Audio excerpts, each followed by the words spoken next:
नई दिल्ली गृह मंत्रालय ने सोमवार को जनगणना के लिए नोटिफिकेशन जारी कर दिया है। केंद्र सरकार देश में 2 चरणों में जनगणना और जातिगत गणना कराएगी। नोटिफिकेशन के मुताबिक जनगणना के पहले फेज की शुरुआत 1 अक्टूबर 2026 से होगी। पहले चरण में 4 पहाड़ी राज्यों और केंद्र शासित प्रदेशों यानी हिमाचल प्रदेश, उत्तराखंड, जम्मू कश्मीर और लद्दाख में जनगणना कराई जाएगी, जबकि जनगणना के दूसरे चरण की शुरुआत 1 मार्च 2027 से होगी। दूसरे फेज में देश के बाकी राज्यों में जनगणना और जाति गणना शुरू होगी। देखिए, आज मिनिस्ट्री ऑफ होम अफेयर्स की तरफ से अधिसूचना जारी हुई है, जिसके द्वारा ये बताया गया है कि 1 मार्च 2027 से सेंसस की काम शुरू होगा और 2 फेजों में 2 चरणों में सेंसस होगी और इसके द्वारा पूरे भारतवर्ष की जो जनसंख्या है उसका पूरा डेटा सरकार के पास आएगा। कास्ट का जो डेटा है, कितने पॉपुलेशन है किस कास्ट की, वो डेटा भी सरकार के पास आएगा और इसके द्वारा सरकार आगे आने वाले समय में हमारी जनता के लिए ठीक तरीके से, सही तरीके से सरकारी योजनाओं की प्लानिंग कर पाएगी। नॉर्थ दिल्ली के अशोक विहार स्थित जेलरवाला बाग स्थित झुग्गियों पर नगर निगम ने बुलडोजर एक्शन लिया है। इस दौरान करीब 200 से 250 के करीब झुग्गियों पर कार्रवाई की गई है। कार्रवाई के दौरान भारी संख्या में पुलिस बल मौके पर मौजूद रहा। स्थानीय पुलिस के अलावा अर्धसैनिक बल और रैपिड एक्शन फोर्स की भी तैनाती की गई। मुजफ्फरनगर की जानसठ रोड पर द्वारका सिटी में जिला प्रशासन के खिलाफ निवासियों ने जोरदार प्रदर्शन किया। खसरा नंबर 21 की 4.5 बीघा जमीन को लेकर क्लोनाइजर और प्रशासन के बीच विवाद है, लेकिन प्रदर्शनकारी रण सिंह चौहान, अंकुर जैन, राजीव कुमार और शिवम शर्मा का आरोप है कि सुप्रीम कोर्ट के केवल खसरा नंबर 21 के निर्माण रोकने के आदेश हैं, लेकिन प्रशासन ने निर्दोष लोगों के घरों का काम भी रुकवा दिया। प्रदर्शनकारियों का सवाल है कि जिन्होंने पैसे देकर प्लॉट खरीदा और एनडीए से नक्शा पास कराया, उन्हें क्यों परेशान किया जा रहा है। हमारी ये द्वारका सिटी जो है वो शासन की नीतियों के अंतर्गत लाइसेंस से प्राप्त जो है कॉलोनी है, इंटीग्रेटेड टाउनशिप है और सभी विभाग द्वारा सारी जो है वो करके कॉलोनी को विकसित किया जा रहा है। हम सबका निर्माण कार्य चल रहा है मकान का, तो पता लगा कि हमारे लेबर ने हमें बताया कि कोई लोग आए थे, उन्होंने मकान कार्य का निर्माण रुकवा दिया। तो हमारी ये समझ में नहीं आ रहा है कि हमारा क्या फॉल्ट है। हमने अपना मकान यहाँ पे बना रहे हैं, प्लॉट खरीदा हुआ है, हमें अभी कोई भी संतोषजनक उत्तर नहीं मिल रहा भाई हमारे मकान का निर्माण क्यों रुकवा। मेरा यहाँ पर द्वारका सिटी में मकान बन रहा है। अभी परसों मेरे को पता चला कि निर्माण कार्य रोक देने के आदेश आए। किसके आदेश हैं, कहाँ से हैं, कुछ नहीं पता चला। मैंने लगभग 1 साल पहले द्वारका सिटी में एक प्लॉट खरीदा था, जिसमें अभी हाल फिलहाल 3 महीने से मैंने उसमें कंस्ट्रक्शन का काम शुरू कराया। लेकिन अभी शनिवार को कुछ प्रशासन अधिकारी आए और हमारे लेबर कॉन्ट्रैक्टर को काम रोकने के लिए कह के चले गए। हमें पिछले साल हमने यहाँ पे प्लॉट लिया था, तो उस पे अब कंस्ट्रक्शन का कार्य चल रहा था। तो परसों हमारे लेबर कॉन्ट्रैक्टर ने बताया कि सर आपका वर्क प्रशासन ने रोक दिया है। तो हमें कुछ समझ नहीं आ रहा है कि प्रशासन ने क्यों रोका। ये कहते हैं कि भाई सुप्रीम कोर्ट या हाई कोर्ट ने कोई जजमेंट दिया है या उस पे स्टे दिया है। स्टे केवल जो हमें, जहाँ तक हमारी उसमें विचारधीन में हमें पता चला है कि किस नंबर खसरा है जो डिस्प्यूटेड साइट है, उस पे है। हमारा उससे कोई मतलब लेन देन या कोई उससे संबंध नहीं है। मुजफ्फरनगर के भोपा रोड पर चांदपुर गांव के ग्रामीणों ने सोमवार को जिलाधिकारी कार्यालय पहुंचकर रुद्र वेस्ट मैनेजमेंट फैक्ट्री के खिलाफ जोरदार प्रदर्शन किया। आरोप है कि फैक्ट्री मालिक ने वीर आइस फैक्ट्री का बोर्ड लगाकर ग्रामीणों को गुमराह किया, लेकिन असल में ये मेडिकल वेस्ट फैक्ट्री है। ग्रामीण अनिल प्रधान ने बताया कि जब चिमनी का निर्माण शुरू हुआ तब शक हुआ। मुजफ्फरनगर विकास प्राधिकरण से शिकायत पर बोर्ड बदला गया और रुद्र वेस्ट मैनेजमेंट का असली नाम सामने आया। ग्रामीणों का कहना है कि इस फैक्ट्री में दिल्ली तक से मेडिकल कचरा आएगा, जिसमें मानव और पशुओं के कटेफटे अंग शामिल होंगे। इससे गाँव में प्रदूषण और संक्रामक बीमारियां फैलने का खतरा है। गुस्साए ग्रामीणों ने चेतावनी दी कि अगर 2 जुलाई तक उनकी सुनवाई न हुई तो 3 जुलाई को वे गाँव से पलायन कर जाएंगे। अब उसमें एक नया समस्या पैदा हो गई है। एक बार फैक्ट्री नाम से 1 साल पहले एक फैक्ट्री निर्माण शुरू हुआ, जिसमें वीर राइस फैक्ट्री नाम से बोर्ड लगाया गया, लेकिन जो है उसमें जब अभी 1 महीना 2 महीने 3 महीने पहले उसमें एक चिलम यानी कि चिमनी जब निर्माण होना शुरू हुआ, हमें शक हुआ कि फैक्ट्री पर फैक्ट्री नहीं हो। हमने उसकी शिकायत एमडी विभाग में, वहाँ पे जो मैडम है उन्होंने तुरंत जो है इस पर एक्शन लेते हुए कार्रवाई की और बोर्ड चेंज करा दिया। असली बोर्ड लगवा दिया गया जिसमें रुद्र मैनेजमेंट, जो मेडिकल वेस्ट है, जो पशु चिकित्सालयों से मानव चिकित्सालयों से आएगा। आप जानते हैं खून, मवाद, सड़ी गली पट्टियां, मतलब बहुत सारा संक्रमित कचरा यहाँ पे आएगा। इसके कारण हमारे गाँव में जो है पूरा आक्रोश है। हम नहीं चाहते फैक्ट्री वहाँ चले।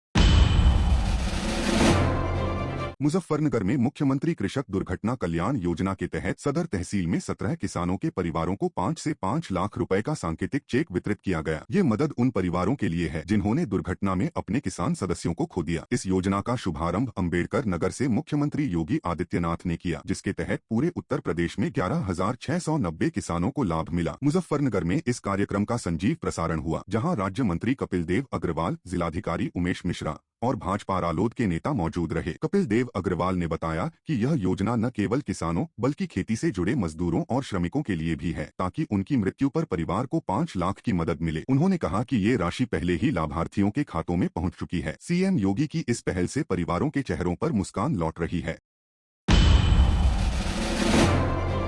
और आदरणीय मुख्यमंत्री योगी आदित्यनाथ 11,690 ऐसे जो कृषक हैं जो दुर्घटना में मृत्यु हुई, ऐसे लोगों को लाभान्वित करने का काम, 5 लाख रुपए का पैसा जो उनके खाते में जा चुका है सम्मानित करने का काम, को लाभ देने का काम। और मुख्यमंत्री बड़ी घोषणा ये की है जो पहले से लगातार प्रचलित है, केवल किसानों के नहीं, किसानों में काम करने, खेती में काम करने वाले श्रमिक मजदूर, ऐसे लोगों को लिए भी दुर्घटना जीवन का लाभ देने का काम। बड़ी बात मुख्यमंत्री की ओर से है। मुख्यमंत्री हमारे बहुत से हृदय हैं, सबके प्रति का स्नेह रहता है। परिवार को कष्ट होता है तो उनके प्रति बहुत संवेदना रहती है। एक्सीडेंट में भी उनकी ओर से किसी को लाभ मिलता है। आज मैं धन्यवाद करता हूँ। इतनी व्यस्तता के बावजूद भी मुजफ्फर में 17 लोगों को आज ये लाभ मिला है। उनके परिवारों को किसी न किसी कारण से तो ऐसे कृषकों को दुर्घटना में मृत्यु हुई है, जिनको को आर्थिक लाभ उनका मिल पाए, परिवार अपना जीवन यापन ठीक प्रकार से कर सके। मुख्यमंत्री का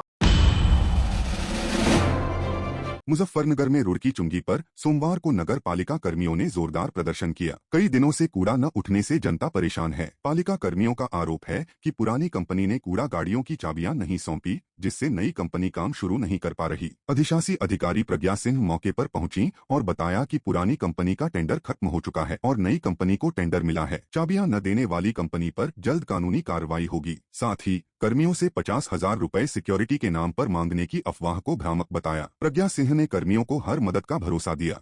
वो एज ए जो ओल्ड पहले कंपनी थी MI2C, उसको लेकर के की थी। प्लस यदि कोई नई कंपनी आती है तो उसके कुछ नियम शर्तें होती हैं, तो उन सबको लेकर के आज निगम में हम मीटिंग करेंगे और जिसमें इनका हित होगा। हमारे लिए शहर की सफाई के लिए सबसे पहले जो एम्प्लॉयज हैं उनका खुश होना और उनका हर चीज में एग्री करना सबसे पहले जरूरी होता है। तो जिसमें ये सब एग्री होंगे उसमें हम एग्री होंगे। एक आज मीटिंग होने के बाद जो भी वहाँ से अपडेट होता है, सैलरी को लेकर के, छुट्टी को लेकर के, जो भी है वो इन सबको सूचना दे दी जाएगी उसको लेकर के। देखिए, MI2C कंपनी पहले काम हमारे यहाँ कर रही थी डोर टू डोर कूड़ा कलेक्शन की, और उसका समयावधि खत्म हो गई थी। चूंकि टेंडर प्रक्रिया पूर्ण नहीं हुई थी और बोर्ड की बैठक नहीं हुई थी, तो 2 महीने का उन्हें समय विस्तार दिया गया था। हमारे ड्राइवर हेल्पर ने उस कंपनी के साथ काम किया है, जिनका वेतन अभी ड्यू है, वो हम उन्हें दिलाएंगे।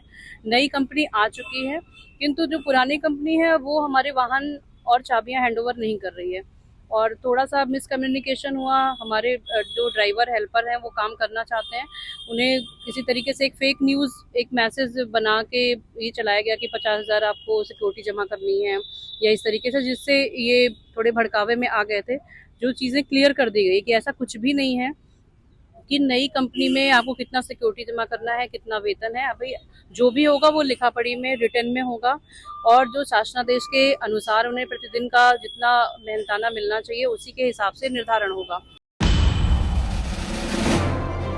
मुजफ्फरनगर की नई मंडी कोतवाली क्षेत्र की गांधी कॉलोनी की गली नंबर 17 में स्ट्रीट डॉग्स पर बर्बरता का सनसनीखेज मामला सामने आया है। पिता पुत्र सहित 3 लोगों ने कुत्तों को लाठियों से बेरहमी से पीटा, जिसका सीसीटीवी वीडियो सोशल मीडिया पर वायरल हो गया। पशु प्रेमी डॉक्टर संदीप अरोरा ने बताया कि 11 जून की इस घटना में 2 से 3 कुत्तों के पैर टूट गए। स्थानीय लोगों ने खुलासा किया कि आरोपी अक्सर कुत्तों को मारते हैं। पशु प्रेमियों ने घायल कुत्तों का इलाज कराया और थाना नई मंडी में मुकदमा दर्ज कराया। आरोपियों ने पशु प्रेमियों को भी धमकाया। अब पुलिस कार्रवाई में जुटी है। मामला दरअसल ये 11 तारीख की घटना है। एक वीडियो सोशल मीडिया पे वायरल हुई और जैसे ही हमें वो प्राप्त हुई, हमने उसका संज्ञान लिया और मौके पर जब हम पहुंचे तो हमें स्थानीय लोगों ने बताया कि एक पिता पुत्र हैं, उनका नाम अमित त्यागी और हर्ष त्यागी।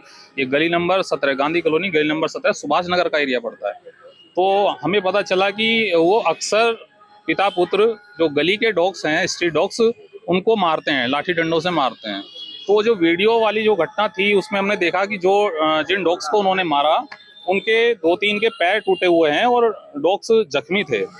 तो हम लोगों ने उनको समझाया लेकिन वो नहीं माने, तो हमने 112 नंबर पे प्राथमिक सूचना दी और पुलिस प्रशासन की ओर से 2 लोग आए, उन्होंने भी अपनी ओर से उनको समझाने का प्रयास किया।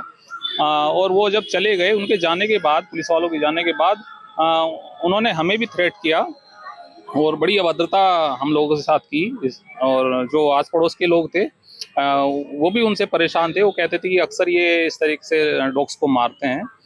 तो हमने फिर अगले दिन 12 तारीख में प्राथमिकी दर्ज कराई निकटवर्ती थाने में। तो हमारी FIR दर्ज कर ली गई और पुलिस प्रशासन उम्मीद करते हैं कि जल्दी नियमानुसार कोई कार्रवाई करेगा।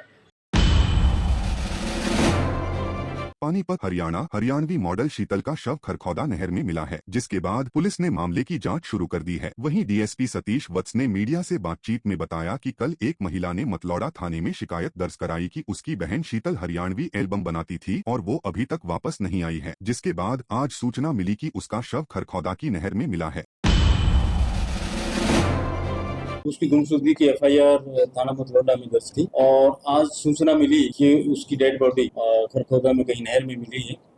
तो वहाँ पर उसका पोस्टमार्टम करवाया जा रहा है और पता लगा है कि उसको कुछ गले में चोट के निशान, चाकू टाइप या कुछ जैसा लग रहा है, गला दबा के या गले चोट मारी की गई। एक्ट्रेस और फिटनेस आइकन मंदिरा बेदी हाल ही में हुए एयर इंडिया विमान हादसे के दर्द को भुला नहीं पा रही हैं। सोशल मीडिया पर पोस्ट कर उन्होंने अपनी भावनाओं को व्यक्त किया और बताया कि इससे उबरने के लिए वह पेशेवर काउंसलर की मदद ले रही हैं। मंदिरा बेदी ने इंस्टाग्राम पर एक वीडियो पोस्ट किया जिसमें उन्होंने अहमदाबाद विमान हादसे के बाद से अपने दुख के बारे में खुलकर बात की।